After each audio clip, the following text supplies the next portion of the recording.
I'm Amy, sex educator, sex and relationship coach, and co-owner of PurePleasureShop.com. I'm April, VP of the cutting-edge sex toy company Hot Octopus, and I dedicate my life to the business of sex.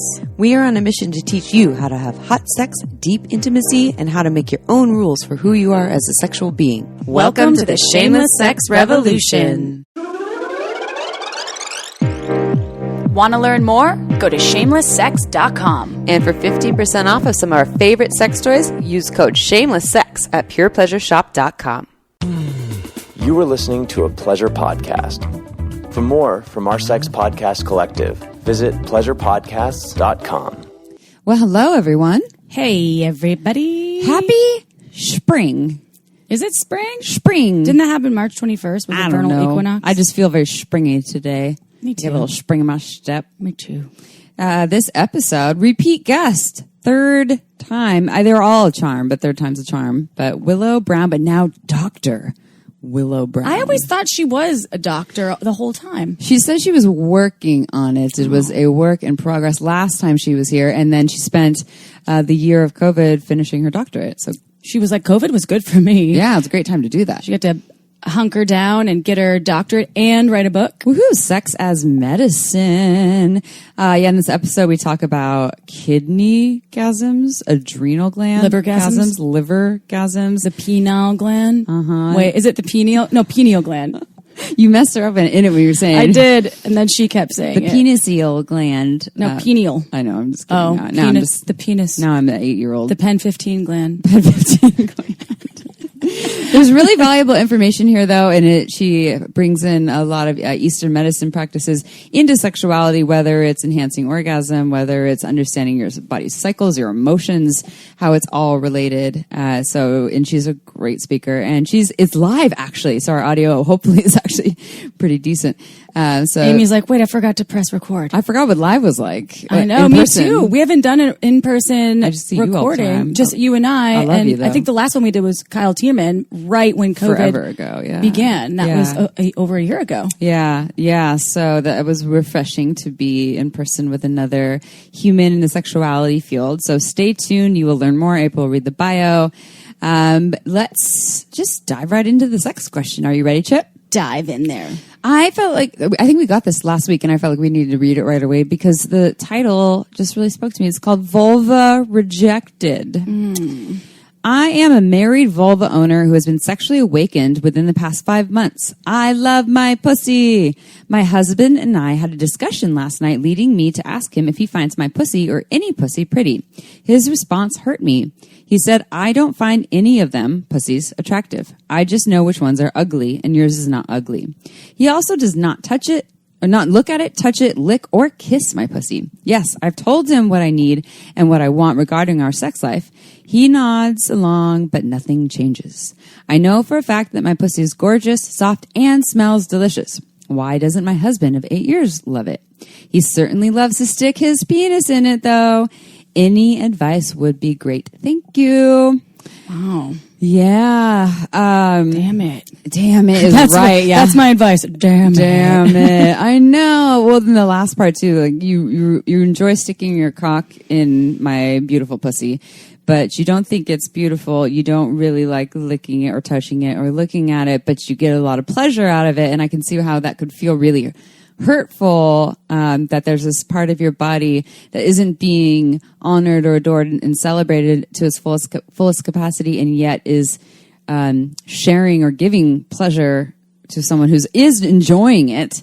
Just there's certain ways where they aren't showing up for it. They aren't meeting you where you want to be met. You say the word, I mean, a better word than deserve, but I really feel like all folks deserve to be met where they want to be met, and especially if you want I think everyone should have their genitals loved and praised. All vulvas and cocks and all the in-between bits are beautiful in their own unique way. And you just so happen to have figured out my pussies. You actually are owning that.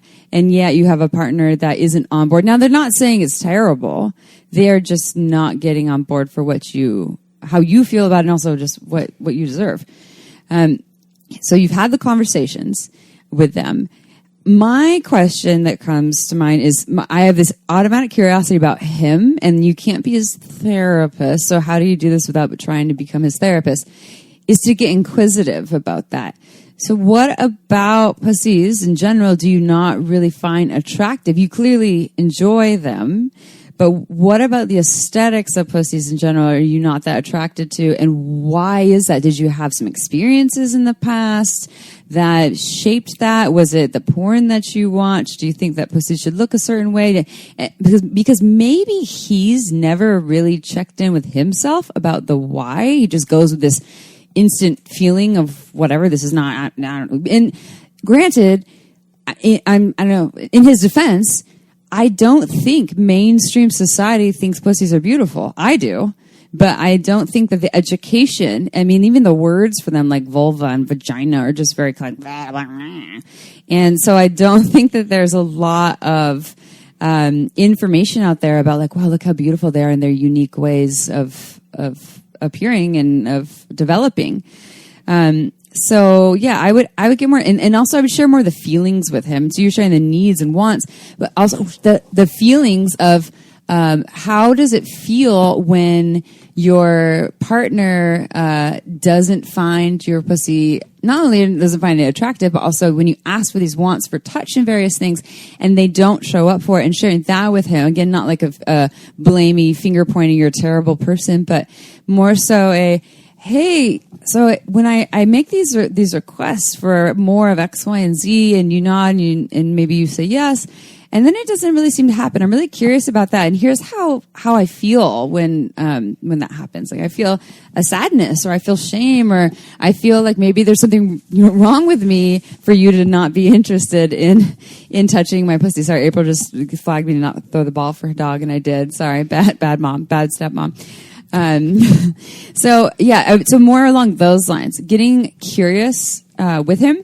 And the last thing I'll say, and I'll let April speak because I'm sure she has something to comment on this too, is, also if you don't feel like you can make any progress, because this is your husband, you're married, you are obviously committed to celebrating each other's genitals together for a while, get some help. Go and I feel like we say that on every sex question because I think most sex question folks could use some support. But if you even say these things about the feelings and the curiosity and it still is like a dead end, and even if his response is like, yeah, I actually had a trauma with some pussy experience, whatever that reason is of why he doesn't think they're attractive, or I watched a lot of porn that told me that pussies weren't attractive, or I saw them all one way and no pussies actually look that way, and so whatever.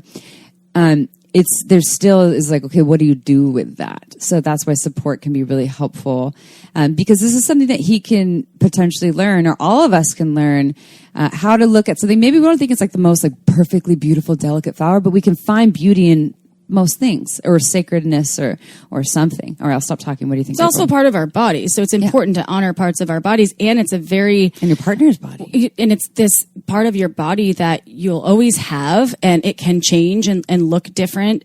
And so a few things came up for me. That wasn't one of them. I think that's some great advice, Amy, from you, and some things that came up for me. So you mentioned in the piece of the question that said, yes, I've told him what I need and want regarding our sex life. So I think that's great. And hopefully if you were specific about wanting to be looked at, touched, licked, just honored for him to kiss your pussy, that would be great. Like the specifics. Sometimes people, and it doesn't matter what gender they are, they don't necessarily get the whole picture of what you want. And so say, I would love for you, even if you don't necessarily, just like, I feel like I want to feel special.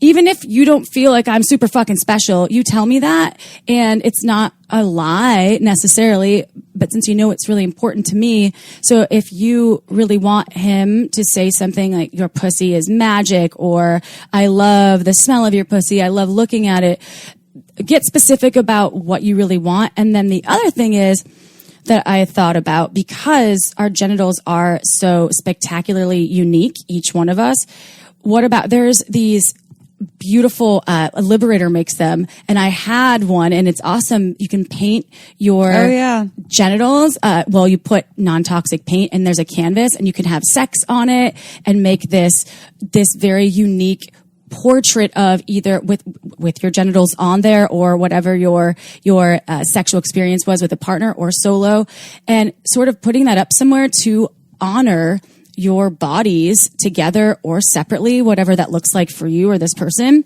And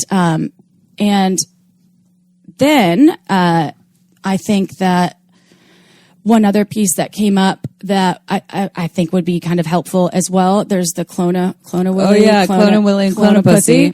So because so the thing is, I know that genitals all look different. Humans look different. We can't think that people are all like those are all ugly, or most pussies are ugly, as this person said in the question. Ugly is such a harsh word. Everything is beautiful in its own way, and it's a matter of opinion. Maybe the attraction piece isn't there. I think doing things to honor your bits in a way that will put it more in face range to your partner that you're asking for. So they wake up every morning, they look at your vulva, the Clona vulva. I want you to fuck that right in front of me, or get bossy with it. So those were some things that I thought of because you're talking about celebration, yeah. And sometimes I like to tie in some of these questions to my own experience because I struggled for a long time thinking my pussy was beautiful. I had that sex accident when I was 17 where my labia minora was torn in half. So there was a scar. I felt that everyone could see it from the age of 17 onward. And so I had an issue thinking that my pussy was beautiful. And I know that isn't the issue. And I think that your question that you were asking her partner was really important. What are the reasons behind the feelings that you have around pussies? And so it's a sort of a complex, multi-layered question with deserving the same multi-layers of answers. So it's important to get clear on your needs. Try some tools outside of just talking. So maybe the visual tools out there that are have him clone your pussy for you with the Clona Pussy, or and do that for him as well, and have fun with it. Make it more playful. Get the outside help that you were talking about if he's open to that. And the other piece is if you can get specific about what you would like him to say, do, or share with you, and that could also be really intimate and special. Yeah, I mean, I look at some cocks and I'm like, those are awkward, dangly things between some legs, and yet I still, and I don't like seeing just like a random dick all the time, but I still see this part of my partner, and there's something about it that is so sexy and hot, and it's also a really nice cock. But also the generalization, like you're talking about, that all pussies are just kind of, that's so interesting. I'm so curious about that. Why? What taught you that? Like, where did that come? You weren't born with that. You didn't come out of the womb thinking. You came out of a pussy, by the way, too. Did you know? You came out of the pussy saying all pussies are unattractive? That's an interesting thing. So I also thought of OMGS. Oh yeah, we can see the diversity of pussies. Yes, and start appreciating pleasure in a way. Yeah, I wanted to offer that as well. OMGS.com. Yeah, and for the Clona Pussy and Clona Willy, actually we have them at shamelesssex.com. I'm sorry, wrong website. Purepleasureshop.com. And Shameless Sex. Oh yeah, we don't have it. Purepleasureshop.com with coupon code shamelesssex. You get 15% off. And it's really fun to do as well. And so, I like April's advice for the celebration piece. And the last thing I'll say is that we don't have to find the whole everything beautiful, right? We can find little parts about it. So if it's not the looks, the aesthetics, it could be the smell or the taste or the color or the feel. Yeah. But you don't want to just be like your pussy just feels good. It feels good. You're like, no, it sounds like there's more to it that this person wants to hear. And I think that your feelings are valid. And your pussy's fucking beautiful. And everyone out there with a pussy, your pussy's beautiful. Everyone out there with a cock, your cock is beautiful. And everyone out there with other bits, I love your bits too. They're perfect. Me too. All right. Before a bio, I want to also talk to you all a little bit about something we've talked about on our show. This is a beloved sponsor, Dipsea, spelled D-I-P-S-E-A. Dipsea is a app that gets you turned on anywhere, anytime, should you want to. It is erotic short stories. There's new stories released every week. There's some that are super hot and spicy, like having hot sex with your yoga teacher. And you can be walking down the street, get turned on anywhere, anytime. Generally designed by vulva owners for vulva owners, but I think anyone could listen to it and get turned on. It's changed the lives of myself, my clients, a whole bunch of humans, and they absolutely love Dipsy. And I love how they have texting basics to help you learn how to sext. Ooh. They're 20-minute sessions. There's a couple of those.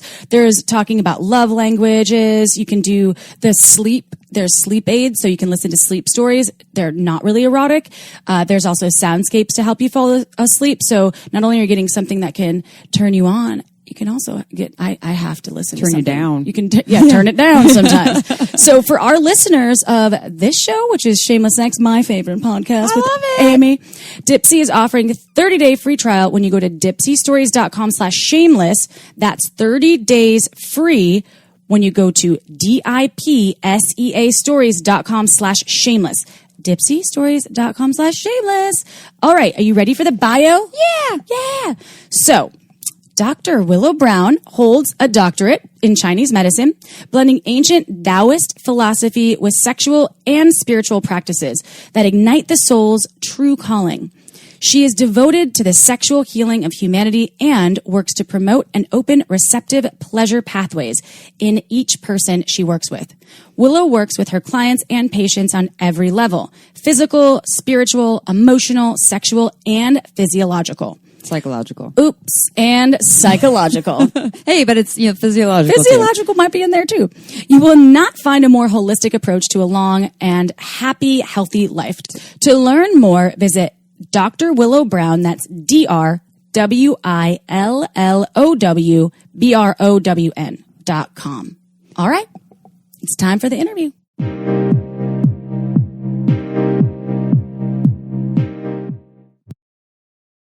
Well, hello, everyone. Hi, everybody. Welcome.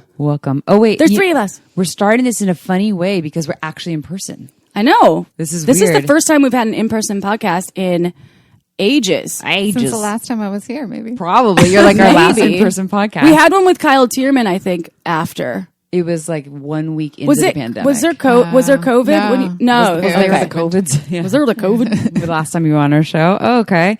Interesting. Huh. Well, yeah, so usually we start, this is like an interview that we've already done. Okay, so anyways, hey everyone, you already heard us talk, but here we're talking again, and now we're here with Willow Brown. But now we can say, Dr. Willow Brown. How does that feel for you? Feels fucking fantastic. Woohoo! It's so great to have that completed and done. And 2020 was the best year to get her done. That's great. I just had my head down getting my doctorate. Congratulations. Writing a book. And the book is coming out, Sex as Medicine? Yeah, Sex as Medicine.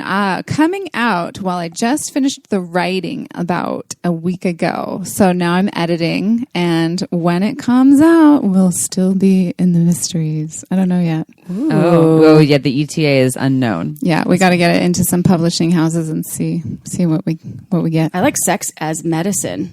Sex is medicine or sex as? Baby, as. Ooh. Can you tell us a little something about the intention behind Sex as Medicine? Yeah, so basically, I'm a Taoist sexology practitioner and teacher. And so when sort of the difference between Taoist sexual practice and tantric sexual practice, because more people are more familiar with Tantra, is almost like a very simplified version of the Tao. Tao has a lot more running energy through meridians, bringing it into specific organs and glands. So there is a much more medicine aspect to it. So one of the things that I love to teach people to do is to cultivate their orgasmic energy, cultivate that heightened sense of pleasure, and then draw it into their adrenal glands or draw it into their pineal gland and start to have orgasms in different areas in their body. When you have an orgasm in your heart or your womb or your lungs or your kidneys, it's called a superior orgasm. So using that sexual energy as medicine to get all your cells in your body vibrating at a higher frequency What's your pineal gland? Is that your pineal gland? Pineal or pineal. Some people say pineal. Pineal. Okay. I just wanted to make sure. I was like, where is that? Do I have one? You Maybe. do. I do. Where is it? It's your brain, right? It's in your brain. Oh, it is. So a pineal gland in my brain? You got a pineal gland. I'm so excited. What does April do with her pineal gland? Yeah, what can I do with that gland? All kinds of good stuff, especially sleep. That's one of the main hormones that it secretes is melatonin. Oh, that's fucking the human body is like such a it's a miracle. It's like Absolute a micro magic. Biology, magic, microbiological, what would you say? Magical miracle. Phenomenon. It's a phenomenon. The pineal gland. So what is it? What is it? It's other than sleep. So it's pineal. Yeah. But how does that relate to sexuality? So the pineal or pineal gland is also, it's named after the pine nut. Pine cone? Pine nut. I think something like that. That's where the name comes from. So it's about that big. And it also relates to mysticism, spirituality, dream space. You know, when you're having dreams, your pineal gland is really activated. When you're in the zone, like in a meditative space or on some kind of medicine, or you're just really focused in the zone doing qigong, whatever, your pineal gland is turned on. So it's not so much of a like prefrontal cortex thinking part of your brain as it is like a sensing and feeling part of your brain. So it's very connected to intuition. And your pineal gland, now I'm saying it funny. Sorry about that. Your pineal gland can get calcified. It can get crusted over with calcifications, which come from fluoride and bromine and chlorine. So, you know, you want to make sure you're drinking purified water and all that, and not using fluoride toothpaste, but also you can do meditations to clean up the pineal gland, and having orgasmic pineal gland orgasms is a fantastic way to clean up that gland. So if you have a calcified pineal gland, you can actually decalcify it. Totally. So that's good to know. Yeah. Maybe mine's been calcified this whole time and I had no idea. It's possible. And then the adrenals, most people know what adrenals are. But that's something, can you talk about adrenals and how they relate to sex? 'Cause I think that is really interesting because your adrenals are, I just think of like adrenaline. Yeah. My frat boy comes out. I'm sorry. Your inner frat My man. inner frat boy. Comes out quite easily.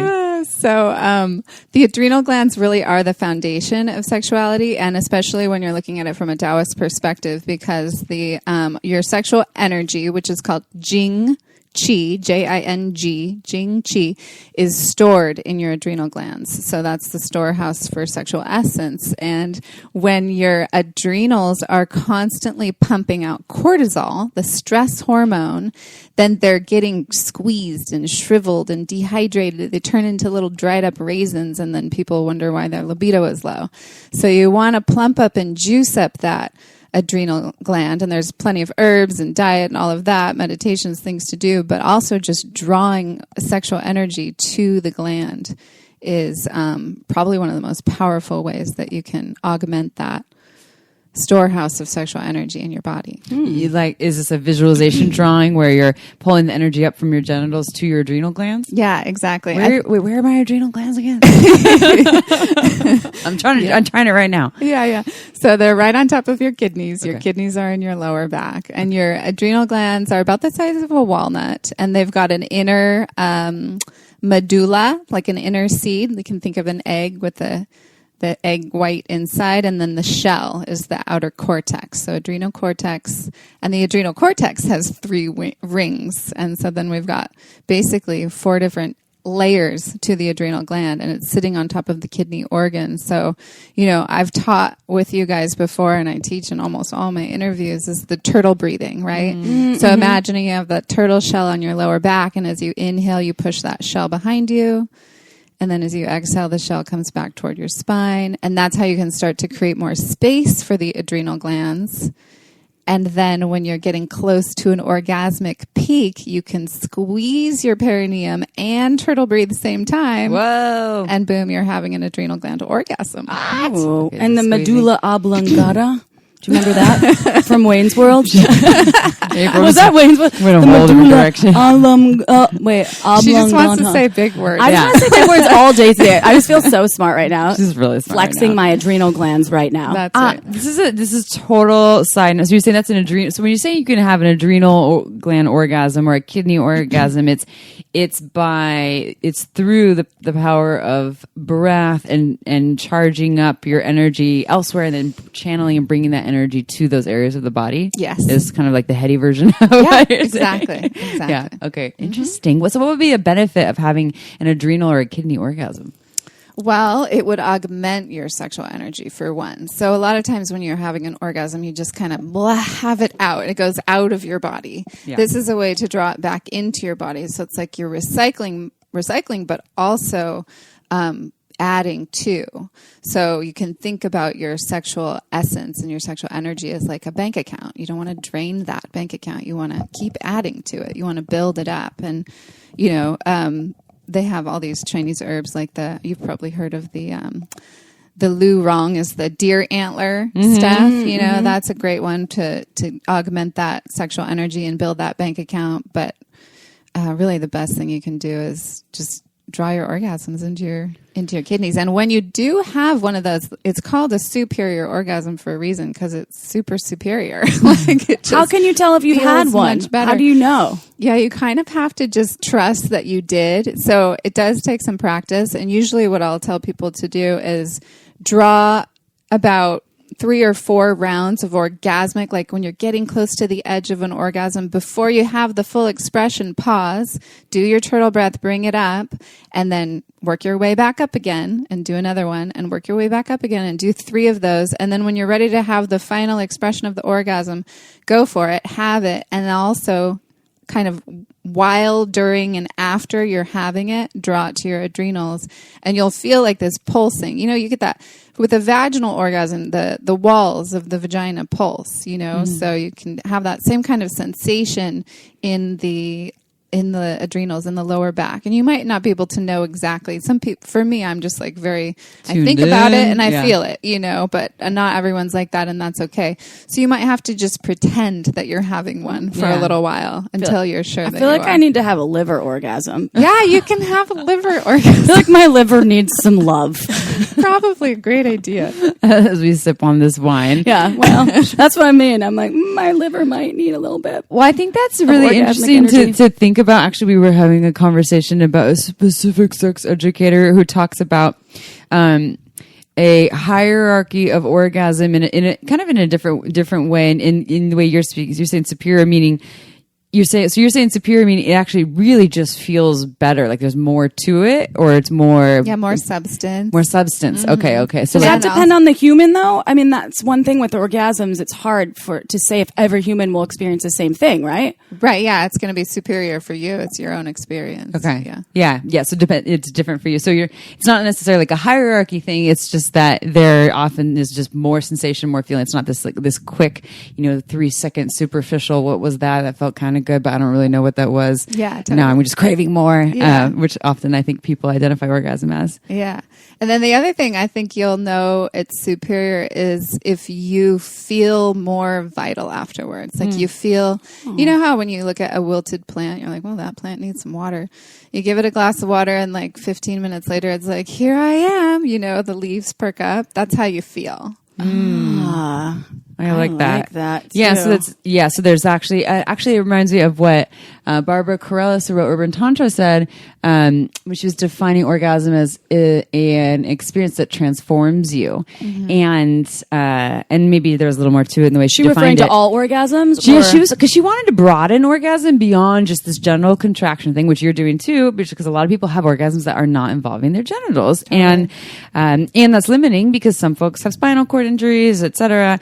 And then she wanted to take it out of just the traditional context. And so I remember her broadening even more. And she says, I don't even think she said an erotic experience that transforms you, because sometimes the experience might not even necessarily be erotic to you. But at any rate, what you're saying though is the superior orgasm is something that kind of changes you or transforms you, right? So it's not just like, I'm this exact same person and go back to my everyday life. It's like something feels a little different here, and more probably often a positive way? Yeah, I'd say you probably feel more empowered, like more in your sovereignty, more in that your... word. Sovereignty. Sovereignty. See, I can't do it. Sovereignty. Sovereignty. Uh-huh. So you're more in that autonomy and authentic place with your sexuality. You have moved it into a place in your body where it can serve you moving forward. There's so many different doctors, researchers out there that have commented and there's proof behind the power of orgasms in general, helping you live longer and you can be more youthful, have a more youthful glow. There is like serious research. And so it's nice to think about taking it to the next level, and no matter what genitals you're rocking, you can still have this like kidney orgasm.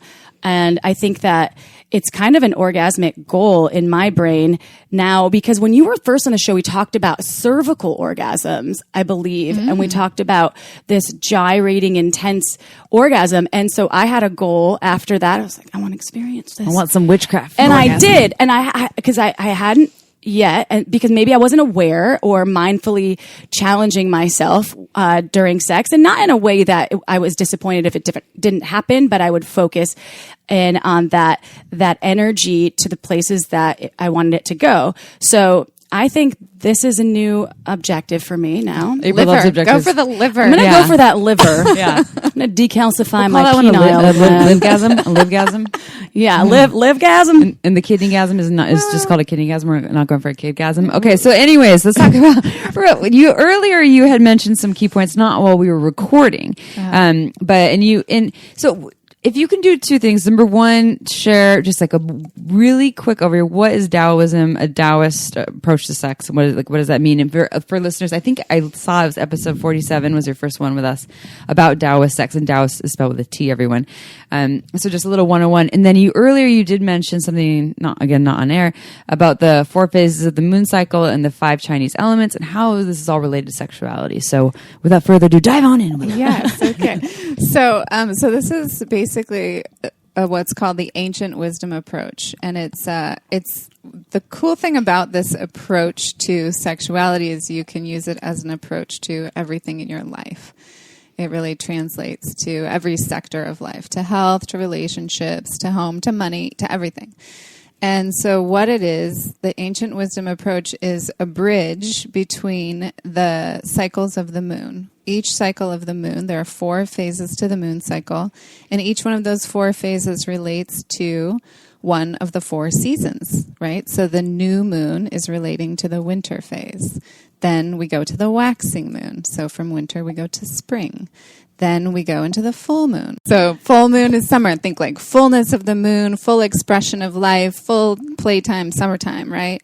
Expansion. And then we go into the waning moon. Waning moon is going to be fall. Yes. Sorry, we're taking notes at the same time. So they're multitasking. Yeah, they're not listening to me. No, I am. I'm getting quotes from the episode. We're not used to being quizzed. I know. I'm like, wait, Willow, sorry, I'll pay attention. All right, we're back. All right. They're paying such good attention. So those are the 4 phases of the moon. They relate to the 4 seasons. Each one of the 4 seasons has its own medicine, and each one of those seasons also relates to an organ system in Chinese medicine. So let's go back to the new moon. New moon relating to winter. Winter relates to kidneys and bladder. That's a paired organ system in Chinese medicine, which is a Taoist system. So, like I said, each one of these has a paired organ system, and they mean something different. But let's stay with kidney and bladder. So kidney is all about releasing fear, releasing doubt, releasing insecurity, releasing anything that is holding you back that feels like a fear factor for you in your life. And then the bladder comes in. So the kidney holds like that deep-seated fear that you have to kind of go into somebody and extract on a psychological and physical level. But then the bladder energy could be more like surface fear, kind of like you can think of. So this is also water element. There's so many layers to it, right? We've got the season is winter, but it's the water element. And so you can think of like the surface of the ocean and wind blowing across the ocean. That's that kind of like nervous fear, like a little bit jittery or just like anxious. Anxious. Yeah. So anxious can kind of fit into each one of these season patterns. It could fit into the water one, the fire one, the, whichever one. So they come out in different expressions, but those 4 phases of the moon are inside of your body. They're happening for you all the time. Doesn't matter if you're a woman, you're having a menstrual cycle, you're through menopause. Doesn't matter if you're a man. Doesn't matter if you're a dog. Like, you have a moon cycle because your body is made up of water and the moon pulls on water. So the moon is always pulling on us emotionally. And then the 5 Chinese elements is the other aspect of the ancient wisdom approach. So the 5 Chinese elements are fire, earth, metal, water, and wood. So we've already talked about water. So we've already brought those in a little bit. So how those elements are inside of your body. So how do these 4 fit with these 5? Well, fire, summertime, which is the full moon, has 4 in it instead of 2. 4 organ systems instead of 2. So it's just the most full. It's got a lot in it. And it's just a beautiful way to navigate your sexuality, especially if you are, regardless of if you're in a relationship or you're single and dating. If you're approaching the full moon, which would be in a woman's body who's still having a menstrual cycle, she'll be approaching her ovulation. So again, here, let me pause and say this. If you're in a body that's menstruating and having a cycle, then you want to follow the moon cycle of your personal womb, which may not match the moon in the sky. Right? So that's primary thing to follow. So how does that relate to those 4 phases of the moon? Are you guys staying with me? I'm totally with you. Yeah. I was just thinking of mine, like, I'm in day 3 of my moon cycle. So me too. Yeah. Oh, good, day 3? Yeah. Awesome. That's awesome. Twinning. So we're in our winter phase right now. Yeah. Oh, and so yeah, exactly. So it's a little lower energy.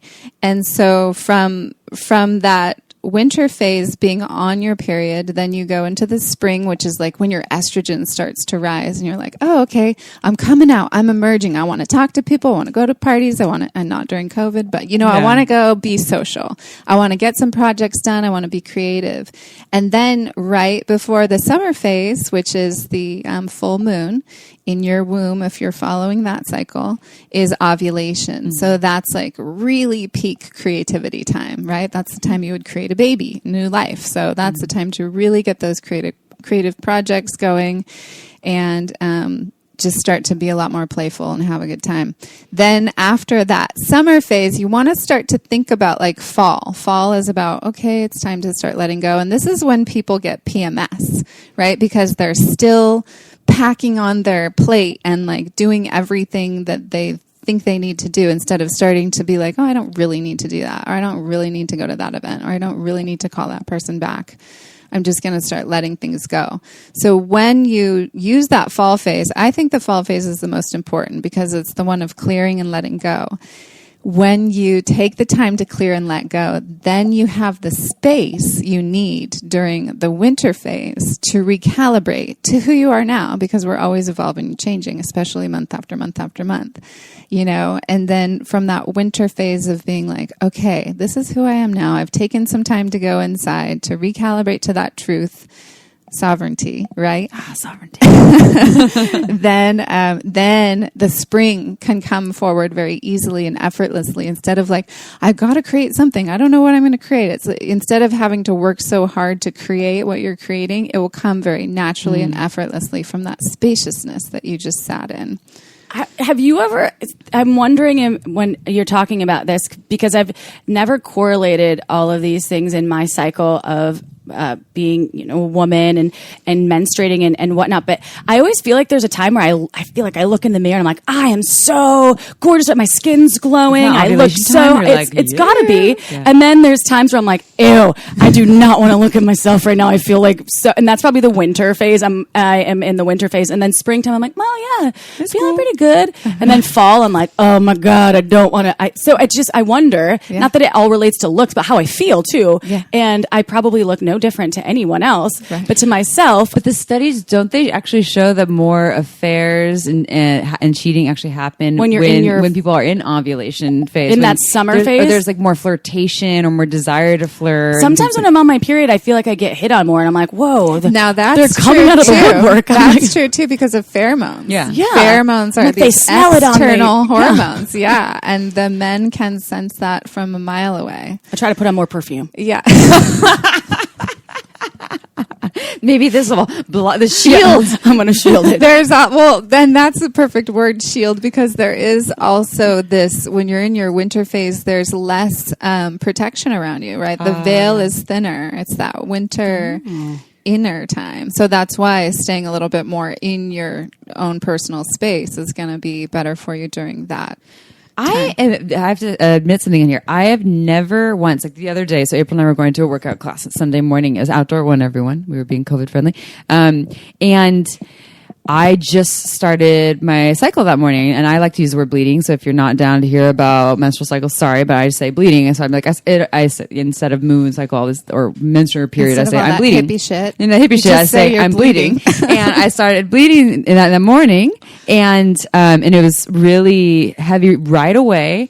And I had cramps, and it was at like 8 a.m. And I was like, I'm still going to the workout class. So I just popped some Advil. I was impressed. And I went, and April's like, I told her about that. She's like, you're going. And I have to admit, I am so terrible at taking time off when my body's like, just chill. And I'm like, I have Advil. I can still go do the thing. And I still felt great later on in that day. And I can tell you that maybe it's affected this week. That and I don't know. I think you and I are similar in that April and I think we're both like not the best at taking a day off. Really terrible PMS though, where I know that I shouldn't be social because I'll snap. Where it's not a week, it's probably a few days, and my cramps are they get worse as I get older. So I have been honoring of my system and my body when I'm in that stage of right before or the first day of my menses. And I don't know, the menses, not Mensa, everyone, although we may be there too.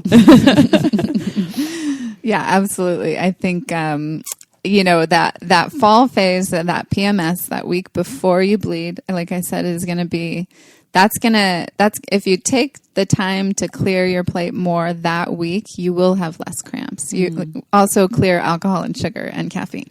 You will. I didn't hear that one, Willow. I'm sorry. Something cut out in my headphones, my audio. Willow was talking about, we were talking about ashwagandha and all kinds of things and like cutting out, you were doing that whole thing, no sugar month or something. Yeah, that was right before COVID hit. Yes. And no wine. April's like, I know. I was like, I don't hear you again, Willow. I'm sorry. I missed that one. Yeah. Dr. Willow Brown, everyone.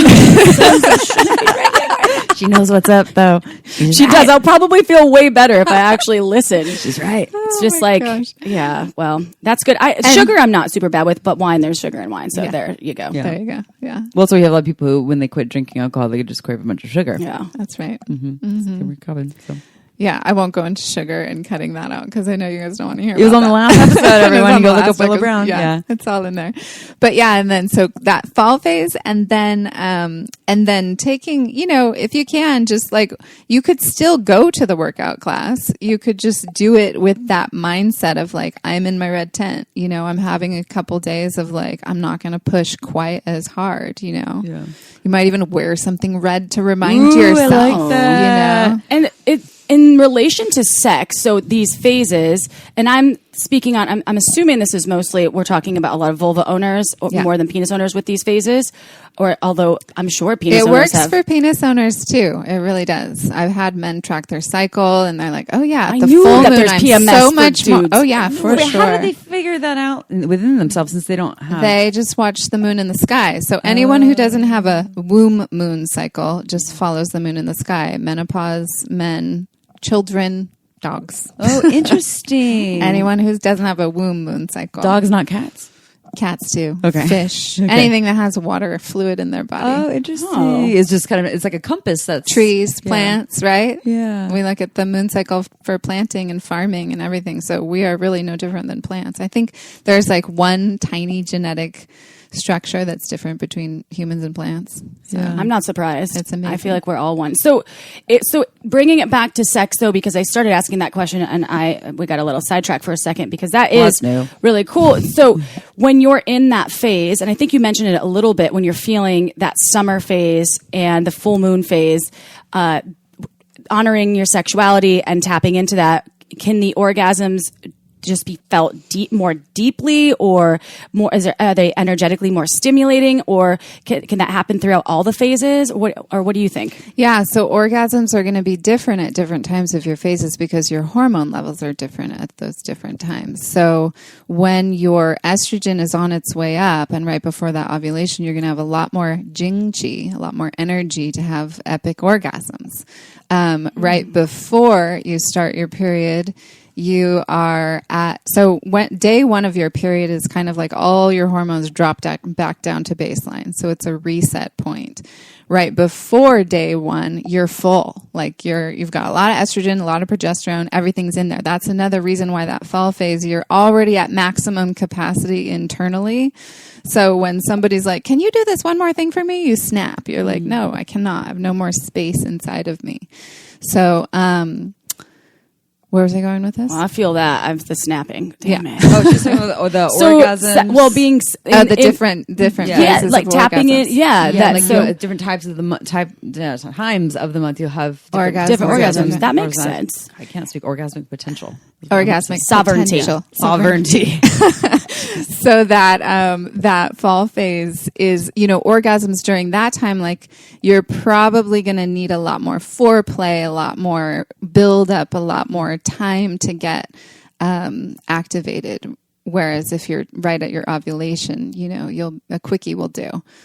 That is wildly interesting. And there'll be very different kind of orgasms too. One will be more like, fireworks, and one will be more like just a melodic journey down the river. I often have had these orgasms like, what the fuck? This thing was magic, and I have no idea how to replicate this. Totally. And I should have noted the time of month. How was I feeling? What did I eat today? Where am I in my cycle? What is my relationship like with my partner? What's my relationship like with my dad right now? All of the elements that contribute to it. I guess birth control would also affect that, though, because if you are having synthetic hormones into your system, I'm sure you're not going to be able to tap into that as deeply. I don't want to assume, but you're right. And birth control is a whole other topic. And I have, I tend to be extremely holistic. Mm-hmm. So my belief is that any time you're putting exogenous hormones coming from outside of your body has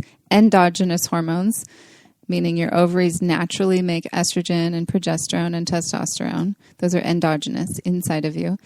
When you bring exogenous hormones from birth control or oils, topicals like progesterone topicals, creams, or even bioidentical hormones, those are coming from outside of your body. So what they do is they go into your bloodstream and they're messengers. Hormones are messengers. So they go up to your pituitary gland in your brain and they say, hey, pituitary, I'm here. So don't tell the ovaries to create more. We got enough. And the pituitary says, okay, ovaries, take a nap, shut down, don't work.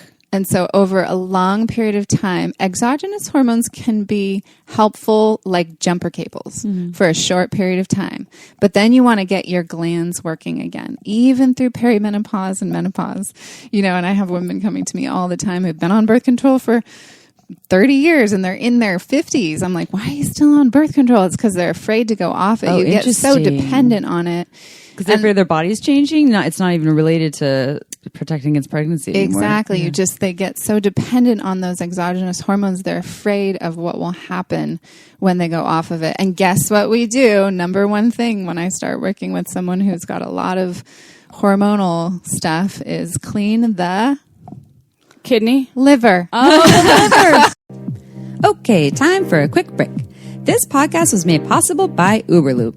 It's a luxurious silicone lubricant that enhances sex and intimacy. We receive emails from listeners who have tried Uberlube, and the feedback is unanimous. We never knew lube could be this good. It's also less likely to throw off the pH than most other lubes, and there are thousands of doctors recommending Uberlube to their patients, whether they want to make their hot sex even hotter or for folks experiencing dryness. Uberlube is without a doubt my favorite lube. It has no flavor, no scent, and feels absolutely amazing on my body. And it isn't just for sex. I use it to tame my hair frizzies, to prevent chafing, and I even put some in my mouth before an oral sex session. Totally ups my blowjob game. Oh, and the bottle, it's beautiful. It looks like a cosmetic product. So I just leave it out on my nightstand, totally shamelessly. To learn why we think it's the best lube on the planet, check out uberlube.com and use code SHAMELESSSEX for 10% off, plus free shipping. Again, that's uberlube.com and use code SHAMELESSSEX for 10% off and free shipping. This podcast was also made possible by omgyes.com. OMGS is a research-based online program that teaches you all about how to pleasure the pussy. OMGS studied thousands of vulva owners to find out how they orgasm and then made beautiful animated modules and super honest short videos to give you ways to reach even more pleasure. I've been recommending OMGS to my clients for years, and it's been changing their lives. We all know pleasure is fluid and ever-changing, so why not add more tools to your pleasure tool belt? OMGS is for everyone, so whether you are a vulva owner or you just love vulvas, OMGS will give you the techniques to get your O-face on. There are 2 seasons to choose from and hundreds of gorgeous videos to explore, so go see what science says about pleasure and visit omgs.com/shameless. That's omgs.com/shameless to get $5 off your OMGS access. Again, omgs.com/shameless. Go check it out.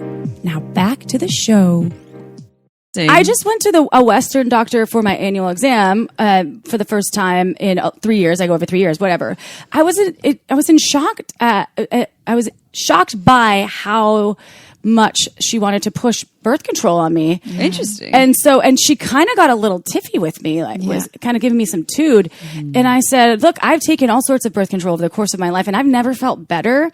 Granted, my partner has had a vasectomy, and so I didn't need birth control. And when I was single and experiencing the world of penises that weren't, I wasn't fluid bonded with, I was using condoms. So I was saying this to her, and she was like, well, I can give you an IUD. And I was like, I've had an IUD. I've had like 5 friends get pregnant on IUDs, and my body rejected it. And I am doing my best to track my cycles and to learn when I am the most, just knowing my body better, because being partnered with someone that has a vasectomy, as Amy is as well, it's wildly convenient and it's helpful because I don't have to think about birth control. But I was also dependent on it at a point in my life. I remember being terrified to get off birth control when I was in my 20s because I went on it when I was 15, and I thought it was helping my skin, and I thought it was helping me, I don't know, more or less know when I was going to get my period, or if I wanted to skip my period to have control. And when I got off of it, I had never felt better. I never felt more in my own. I had more energy. My skin was much more, I felt like it glowed, and much more, the elasticity improved. So, and I got older. So it was this interesting correlation. And I know people take birth control because a lot of folks they don't we got those that we have birth control, and still it's just the education behind it is totally, it's just like throw a pill at it without the education of here's the options. But I invite penis owners out there, if you don't want children, just get a vasectomy. It's a really easy procedure. It's outpatient. Put some peas on there. I don't fully back this you're not promoting it, but I'm serious. Like, if you don't want children, why do women always have to be the ones to fucking regulate? I hear you. And it's not but it's not a perfectly reversible thing that if people are 20 and like, I don't think I ever want kids, and then they're 30 and all of a sudden they do that. I think that we need better solutions. Yeah, you 7.6 billion people on the be planet. doing it when you're probably in your 20s. But if you're a guy in your 40s and you're like, okay, I have a kid already, I don't want to have more, and my partner is still on birth control, like, give her a gift. Yeah. Do her a favor, Thank you. I don't think a lot of doctors will give vasectomies for 20-year-olds either. Probably not. So I think, I'm just saying, if you're solidly not wanting children, as a penis owner, you can take responsibility too. That's right. So I invite you. I'm not a penis owner, but I know if I was, I'd have a fucking vasectomy. Or don't complain about wearing that condom. Yeah. So there is a whole section in my book. There's a section on my book on birth control, on freaking anything you could possibly ever want to know about being a woman. Yeah.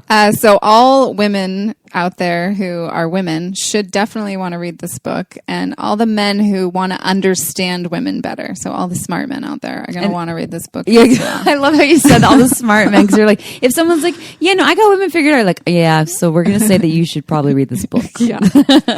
Yeah. And the other thing too, just to close up birth control, because it's such a big topic, but it does deplete a lot of vitamins and minerals from your body, namely vitamin B's, which are the ones that make you feel happy and cool and, on point in your life. So even if you are taking birth control and have been for a while, just make sure you're taking a good B complex as well. Yeah.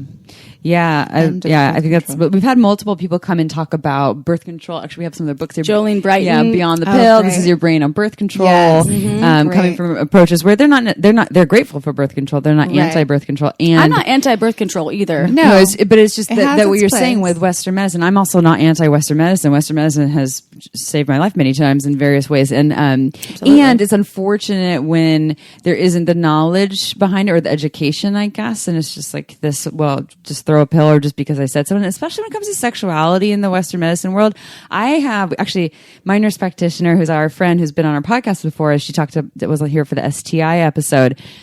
She works in Western medicine and brings in this holistic approach to her clients.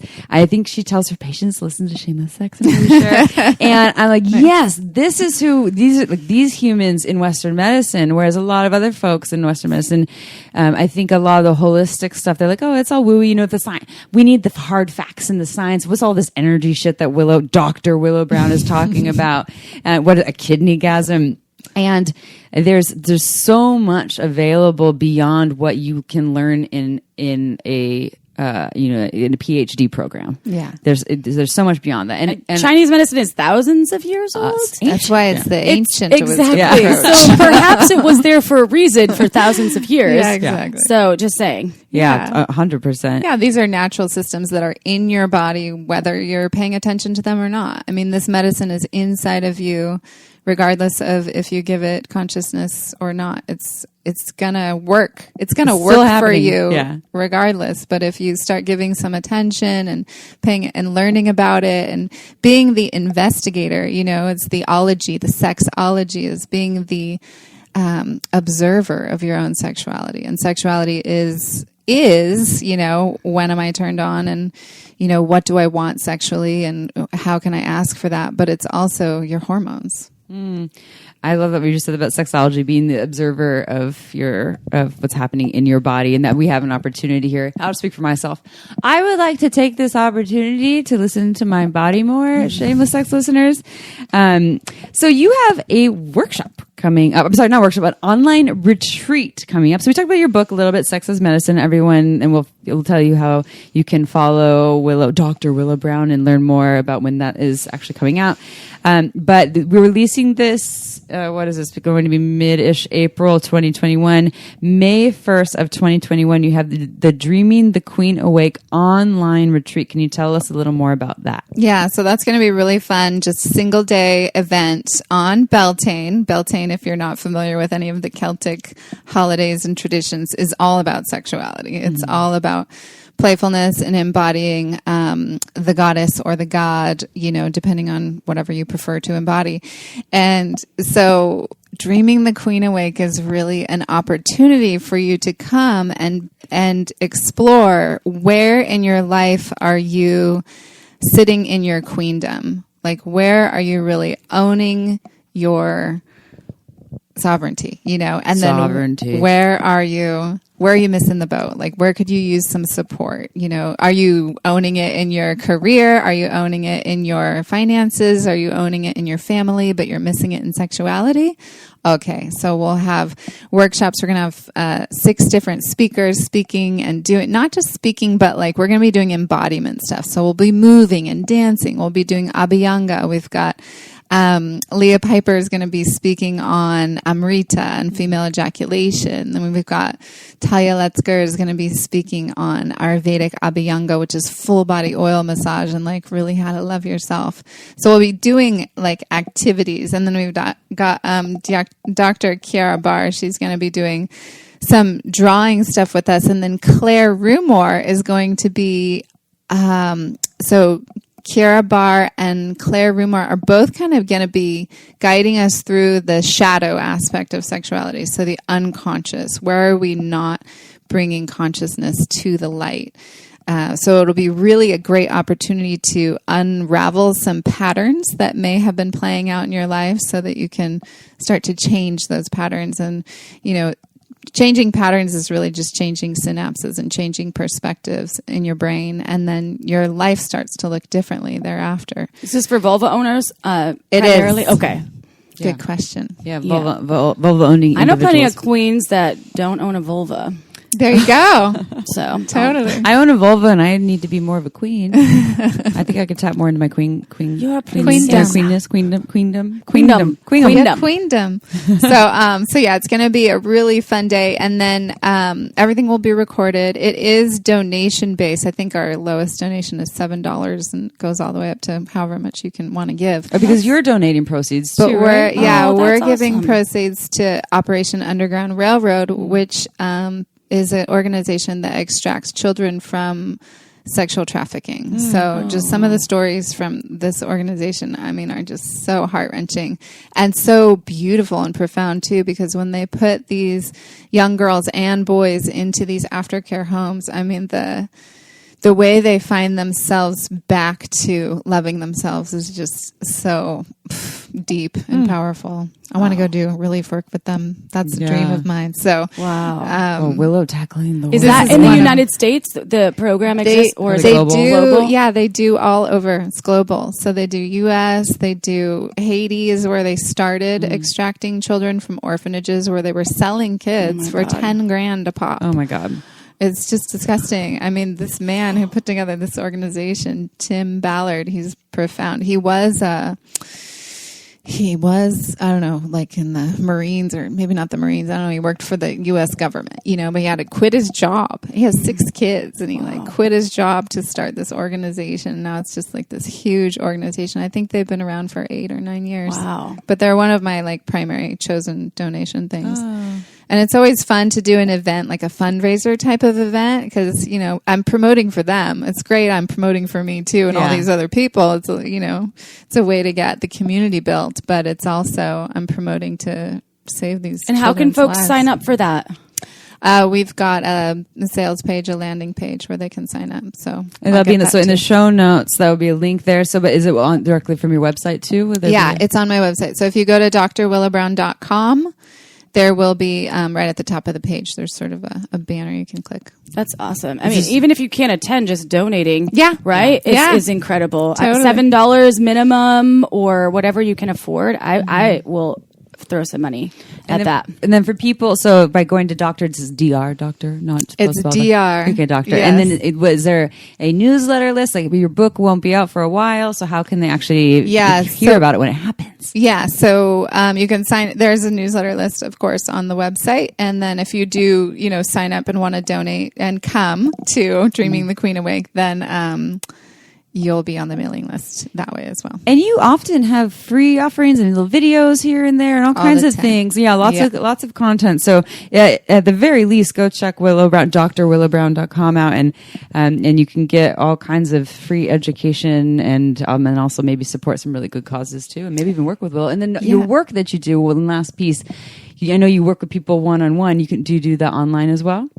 Yeah, so I do a lot of coaching online. A lot of sexuality coaching with men and women. I'm having a lot of men come through lately, which I'm really enjoying. I love working with men. They're so different than working with women.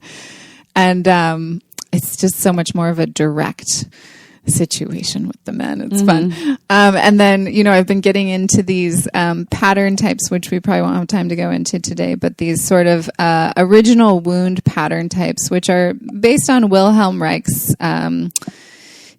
I won't go into. He's incredible. If you don't know who he is, check him out on Wikipedia and read about him. He's amazing. But he basically coined these wound patterns that develop when your chakras are developing. So let's say you're coming into the world and you experience a trauma like your first year of life. Then you might develop a protective pattern around your first chakra.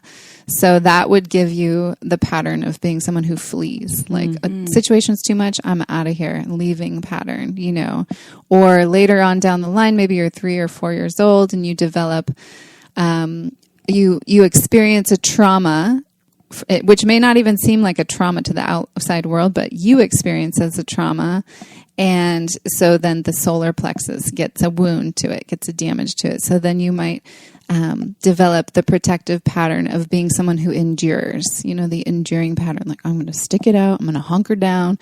I'm going to internalize everything. I'm going to figure it out myself. I'm going to just do this, you know, and there's body types to each of these too. So kind of understanding what is the protective pattern when I'm working with clients one-on-one is really helpful in knowing how to support them and how to coach them. So yeah, I do that. I do in-person work, pelvic floor work on women, and I just started doing bikini work as well. Nice. So, yeah, that's been really fun. Exciting. All of the things. What does Willow not do? I know. There are a lot of things I don't do. Do you do any dominatrix works over there? No. No, okay. Not yet. Not yet. I know. It's coming. And we're so lucky to have you in town and thank part of the you. community. In Santa Cruz. I know it. We have some incredible people here. This is a hub of. It is a hub. The energetic hub of some sort, right? Yeah. It's just a bubble of a lot of really incredible humans. So thank you for sharing your gifts. And this is number 3. Number 3. We go. Lucky number 3. And now you have your book. You're a, Well, soon. well, Yes. she's Soon come. finished writing it. Sex as medicine, everyone. Sex as medicine. Well, I guess I'm sad. I don't want it to. And it felt like we were just hanging out and we weren't even recording. We're so starved for in-person interviews. We need more of this. Yeah. Willow, Like, come this back- is Come back in a the couple only months. one I ever get to do. Yeah, in perfect. person. This is like we could do Joe Rogan 3 hours. Everybody, are you ready? Well, we won't because it's hard to keep track of 3 hours. They leave you fast. So to all of you out there that are listening, go check out Willow Brown's work and definitely check out that May 1st, Dreaming Your Queendom. Dreaming Your Queen Awake. I put away my laptop, but I still remembered. And if you haven't done so yet, marginswine.com, y'all. We're drinking it right now. She actually still has some bottles left from her last release. She just messaged us, which it rarely happens. Really affordable, but beautiful wine. And it's grown right here in California from all over the Central Coast region, usually taking underdeveloped regions and bringing you underrepresented varietals. So go think about that and then go check it out and support a local Santa Cruz winemaker. And we have all of the coupon codes, but if you buy 3 or more bottles, you'll save 10%. Use code ShamelessSex10. 6 or more bottles, use ShamelessSex15 because you'll save 15%. Marginswine.com. Amy and I are air high-fiving because we love her and the wine. All right. We will see you next Tuesday, no matter what phase of the moon you're in. Ciao for now. Want to learn more? Go to shamelesssex.com. And for 15% off of some of our favorite sex toys, use code SHAMELESSSEX at purepleasureshop.com.